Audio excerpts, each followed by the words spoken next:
happy about that.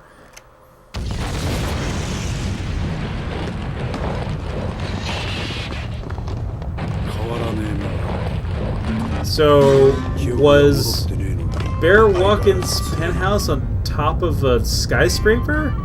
I don't understand. Anyway, Bunji has been following us the whole time, and now he's detonated the building! So Bear Walken was a load-bearing boss, of course.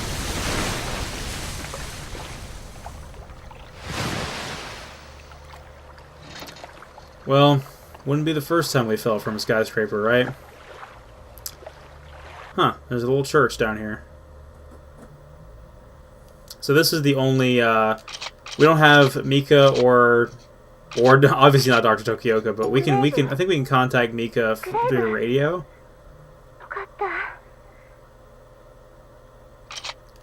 Alright.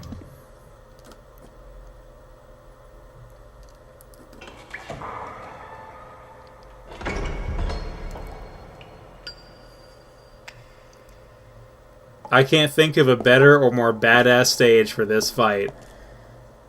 In the anime, we fought him in the lobby of the Millennium Organization headquarters. Here we're going to fight him in the church. I'm actually going to do some serious time right at the beginning of the fight because this fight is hard.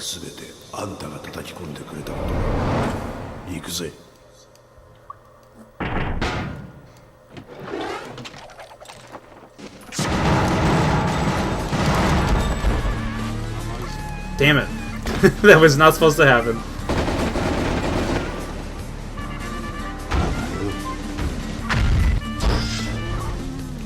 That is a very powerful attack that he has, and he does it in the anime as well.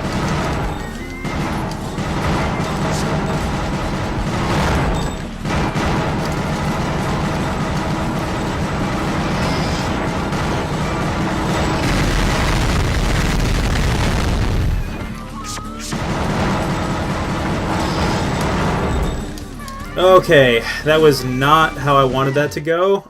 So you can get a quick kill on Bunji by, if you kind of lunge at him, go into burst mode, and then do a demolition shot right away. You can get the graveyard finish right away on him and get a quick kill, which I didn't manage to pull off, but that was still a pretty clean fight against him. I made that look a lot easier than it really is. He is pretty hard. He doesn't have a second form, but because he's still human, he regenerates his health. So if he gets away from you and hides behind those pillars, he is very difficult to track down. So that fight is kind of a oh shit moment for this run. So even though we see Bunji disintegrate there, he will be back. He does return, and this is a little bit of a spoiler, but he does return in Overdose, and it's already confirmed from the trailer for Gungrave Gore that he's going to be in Gungrave Gore as well, and he's still trying to kill us. So, lovely. So, we're going to have a little flashback here to... I'm just going to stay silent for this as well. Brandon. どこまでも行こうぜ、ブランドン。薄暗いあの場所なんか見えなくなるくらいにな。力が欲しいな。そのための自由で大きな力が。ブランドン、私の組織が調和の時代を迎えた。私の望んでいた形だ。これからはゆっくりと生きたいものだ。マリアと腹の娘のためにもな。ブランドン、私たちは汚れた場所で育ったけど、この子には普通の世界で生きてほしい。この子の世界を守ってほしい。ありがとう。ブランドン、ボスをやろう。あるものを手に入れた。この町すべてを手にできるすげえものだ。いいか、これはチャンスだ。今やらなきゃ俺たちは上に行けねえ。それにマリアもお前のものだ。なんて臆病者だ。失望したぜ、ブランドン。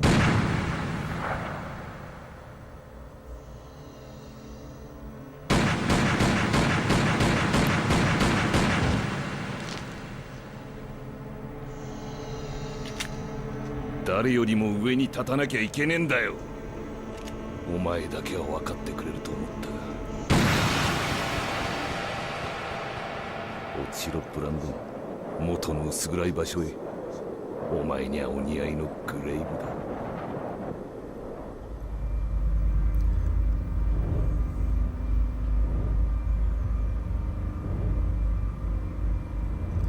So that scene actually happens exactly the same in the anime, how Brandon actually dies, exactly the same way. Only the difference is the implication. So what Harry is implying that he has in the anime is just the ability to necrolyze and create Orgmen and all that.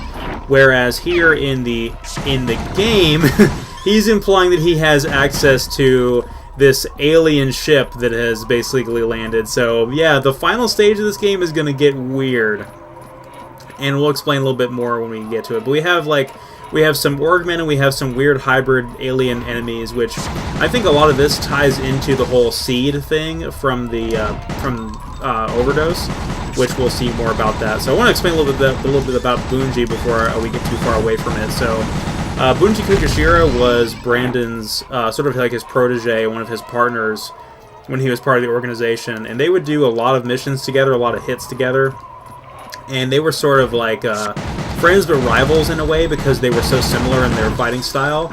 But he always kind of looked up to Brandon, even though he was probably a little bit older. So in the anime, again, that's what happens, and so there was I was debating as to whether or not Bunji actually got necrolyzed. I'm pretty sure he did not, but in the game, of course, we know that he does come back in the second game. So yeah, so that the fight with those two in the anime is amazing, because basically what happens after they have that little duel there, and he kicks Brandon up into the air like that, is he ends up with one of Brandon's guns in his hand, and of course Brandon has the red one in his hand, which he had previously loaded with the anti-necrolyzer ammunition, and he just puts a new magazine in his in the red gun. It's basically just like, all right, checkmate, dude. I've got more ammo than you. So, and of course, Bunji just looks at him and is like, "Hey, man, that's life. No hard feelings." And it's just such a cool moment. It's a great part leading up to the climax of the series. So anyway, moving on to the final stage, the tower. So apparently, the Millennium Organization skyscraper. I actually didn't mention this in this run, but they refer to the organization as the Syndicate in the game, which is fine. You know, it's just a difference in translation. So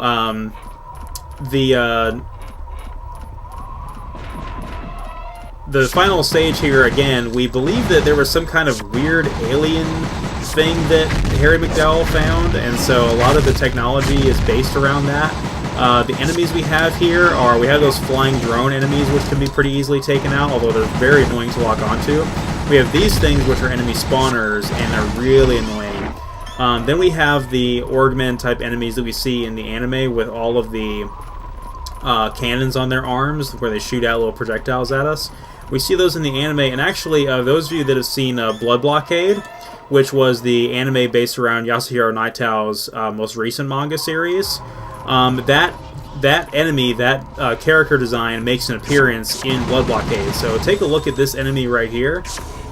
It's in Blood Blockade. So watch the first episode of Blood Blockade again, and you'll see it. And then the final enemy type we have up here are the guys with the shotgun arms, which seems pretty random. You have this this weird, bizarre type of enemy that has like all these arms and all this alien technology, and yet they're going to hold like man-made shotguns. How do they pump it? But they can deal a lot of damage to us, so we want to be careful of that. This part is also a huge time sink for me. I'll have to find a way to optimize this area quite a bit, because we need to kill the enemy spawners in order to progress up the stairs to the next part. And it's not always immediately obvious where they are, so coming up here and going into burst mode, eventually our burst mode will target... Whoops! We got blown away there. Eventually the burst mode will target the spawner itself.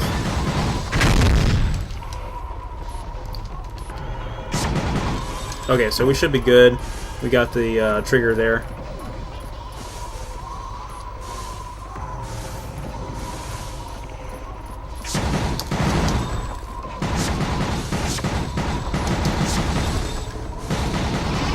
Oh yeah, I completely forgot about these guys too. There is a melee enemy variant. I keep forgetting about them because they're honestly just really easy and I never really take much damage from them.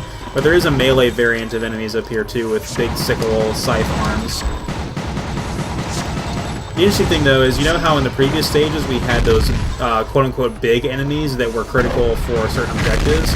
All of the enemies up here are big enemies, so they're going to take a lot more punishment to kill. Alright, we should be able to get rid of the spawner before these shotgun guys get too close to me. Please? Maybe not. Okay, they can also block. They can put their arms in front of them and block. We don't really care for that, so we're just going to blow them the heck away.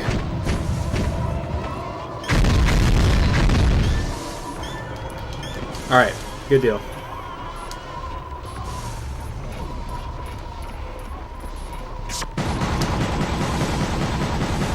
Now, I've never actually fallen off of these platforms before, so I'm not sure if that's possible. I probably shouldn't have said that because it's going to happen to me now that I've said it and jinxed myself. Come on, kill the spawner. I also said before I'd never really take much damage from those melee guys, and I did just then.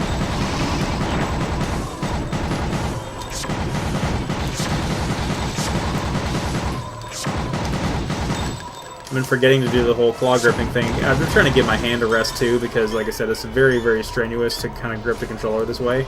I don't know how speedrunners do some of this crap. They don't call it a marathon for nothing. And then some of these guys are going to drop literally right out of the sky. Nothing to see here.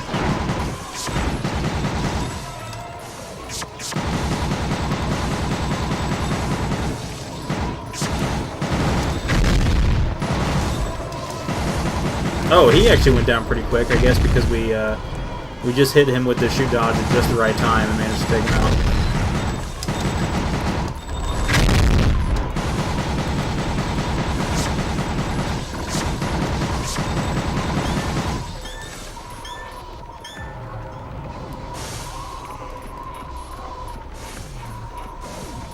Alright, I think we're finally at the top. Okay, that's it for that. Yeah, this is the alien thing we were talking about. It's also on the cover of the game, if I'm not mistaken, or the title screen, rather.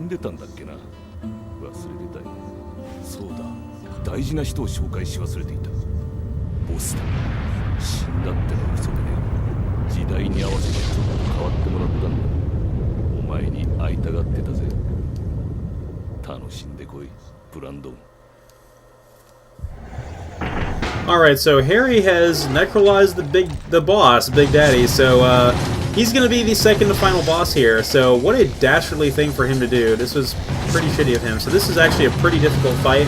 We may take a death here just to get more demolition shots. I know that seems cheap. He has a couple of different attacks, like that arm swipe there, which deals a ton of damage. He's got the flamethrower. I know he has another projectile attack as well. We're actually dealing pretty good damage to him so far.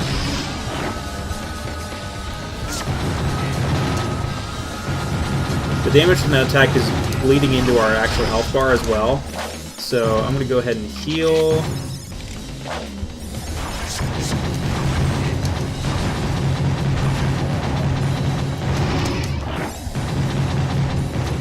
We can get a graveyard finish against him as well, and I definitely want to get that. This kind of reminds me a little bit of the, what is it, the second boss in Jak 2 against the Baron, where he's got like that spider mech thing and he's trying to steal the stone or whatever, and you're like on a circular platform just like this, but the platform breaks in the middle. Yeah, I really need to find a more cohesive strategy for this boss, because like he blocks with one hand, and then he, see if I can do burst mode. Hey, we got it. That wasn't too bad, I guess. I've had a better fight against him, though.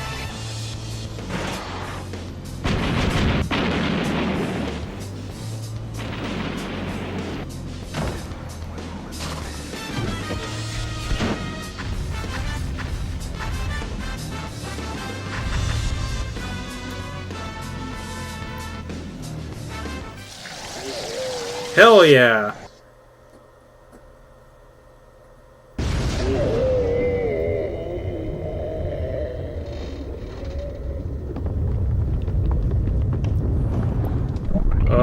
What is happening?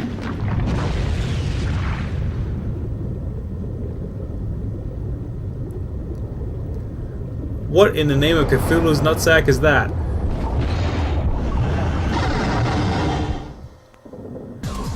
Alright, it is the final boss against, the official name for this is just Alien Head. It has by far the most health out of anything in the game.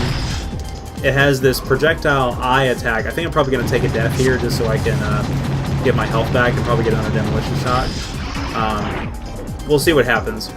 So you're constantly moving backwards through this weird esophagus-looking thing as the head moves towards you. It has a couple of attacks. It has a laser targeting system that shoots an eye at you.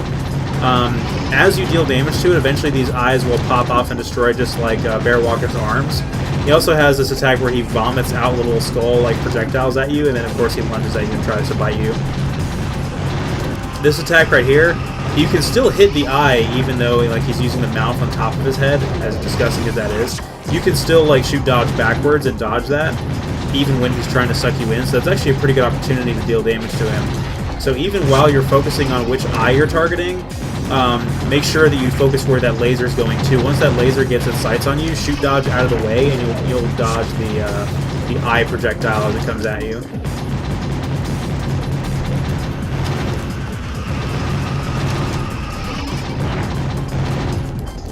Let's see if I can beat this without taking a death. I think I can. We're on the final eye, the center eye.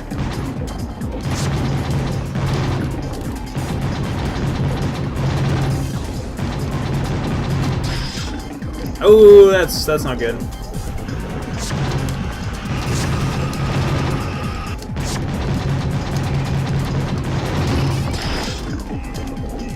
Still in it. Still in it.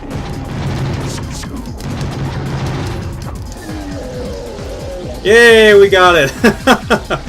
Awesome. I didn't get a chance to do the graveyard finish against it. There is one. That sucks. But I managed to get the graveyard finish on every other boss, so I can't complain about that.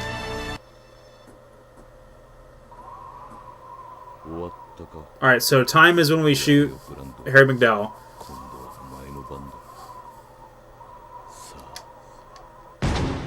Time. I did have demolition shots. I didn't bother to use it. I guess I was just like focusing on how low my health was, and not the fact that I could have finished him off a little bit sooner. I'm just glad I beat that without taking a death. In fact, did I take a death on any of the bosses? I think I did on Bob. I think that was it. We'll find out when we look at our stats at the end here.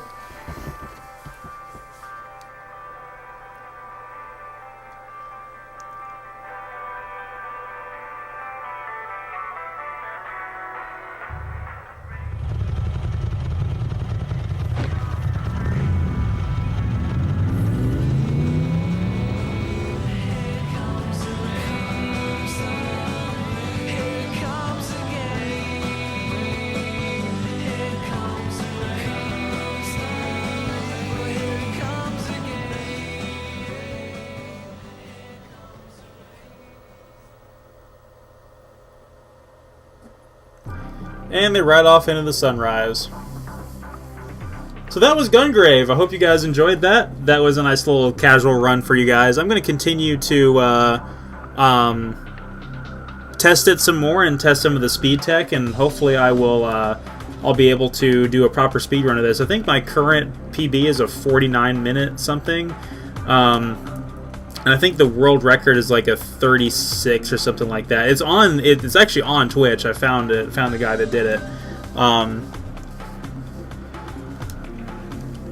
So yeah, this is one of my favorite series. Yasuhiro Naitao, the creator of Trigun, Gungrave, and Blood Blockade, is one of my favorite manga artists of all time. He just has such a intense and visceral style, and I love the way he draws his characters. If you guys are big fans of the series, definitely make sure to check out the games and the anime, and pick up a copy of the Gungrave Archives as well. It's a art book published by Dark Horse Comics in English, and it gives in-depth interviews with Naitao and the other members of the staff as far as the production of Gungrave and Gungrave Overdose. It shows some of the production stills and original artwork. It even has 2 posters inside of it, which I need to get frames for eventually. It even has like a little one-chapter manga that's like a little preview for the Gungrave story. It was something that Naitao threw together as a way to present the story to Red Entertainment for when they were going through this. Also, big middle finger to Victor Entertainment for copyright claiming half of my Overdose Let's Play on YouTube. Go fuck yourselves. But the Gungrave soundtrack for the anime is fantastic. If you guys ever have an opportunity to pick it up, I have both volumes, and I think there was also another CD release that was the soundtrack for the game. I guess I'll find that eventually because I really do like that Here Comes the Rain song. So this game is actually not as cheap as it was when I bought it. So like I said, I bought this game for $6 at Second and Charles back in 2013. It is not that cheap anymore. The first game I think is going for around $25 right now, last I checked, whereas more and more copies of Overdose have started to appear in the wild recently for around the $12 to $15 range. So if you guys want to pick up a copy of this, go for it. They're out there, you just gotta know where to go. The Steel. I don't think I've gotten a rating like that before. So beat count C, kill rate B, game time S. Hopefully that's good. Remaining life and artistic bonus. So let's go ahead and save that. We'll look at our final results and then I'll go ahead and call it a day for you guys.